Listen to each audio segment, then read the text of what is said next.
निम्न वर्ग के लोगों को आगे आने का अवसर नहीं दिया जाता था।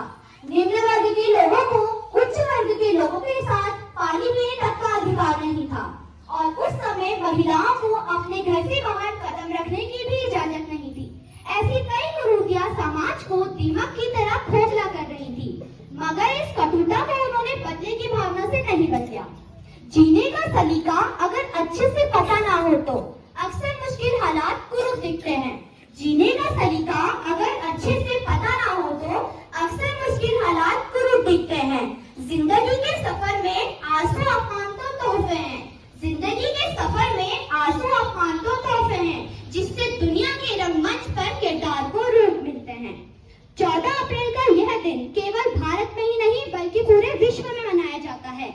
इसका एकमात्र कारण है बाबा साहेब की महान सोच, कर्मठ और व्यक्तित्व, जो सभी के लिए प्रेरणादायक है। किसी को दर्द देना इतना ही आसान होता है जितना किसी समुद्र में एक पत्थर फेंकना, और उस दर्द को मिटाना उतना ही मुश्किल होता है जितना समुद्र में फेंके गए उस पत्थर को ढूंढना। इन पंक्तियों से आप आकलन लगा सकते हैं कि बाबा साहेब ने अपने पूरे जीवन में कितनी पीड़ा सही होगी। शिक्षा में उनकी इतनी अधिक रुचि थी कि जब वे पहली बार स्कूल गए तब उन्होंने देखा कि उन्हें कक्षा में बैठने की अनुमति नहीं है।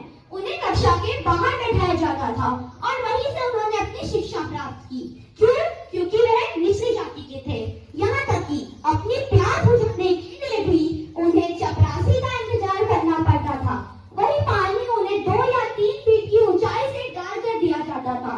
उस पानी की एक एक बूंद उनके पेट में जाकर गम का सागर बन जाया करती थी। जब यह दर्द नासूर बन गया तब उन्होंने संकल्प लिया कि इस कुरीति को समाज से खत्म करना बहुत आवश्यक है, और यहीं से शुरू हुई उनकी लक्ष्य प्राप्ति की डगर।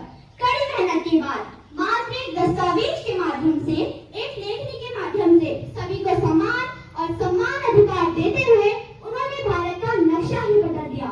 अगर इनका पूरा परिचय जाने तो यह कहना उचित होगा, देश की राजनीति पलटने वाला डॉक्टर भीमराव अम्बेडकर, महिलाओं को उनका अधिकार देने वाला डॉक्टर भीमराव अम्बेडकर, भेदभाव और छुआछूत जैसी घिनौनी चीज को खत्म करने वाला डॉक्टर भीमराव अम्बेडकर, सभी को समान अधिकार देने वाला डॉक्टर भीमराव अम्बेडकर। अंत में अपने शब्दों को विराम देते हुए मैं यह कहना चाहूंगी, बाबा साहेब जी हमेशा कहा करते थे, बुद्धि का विकास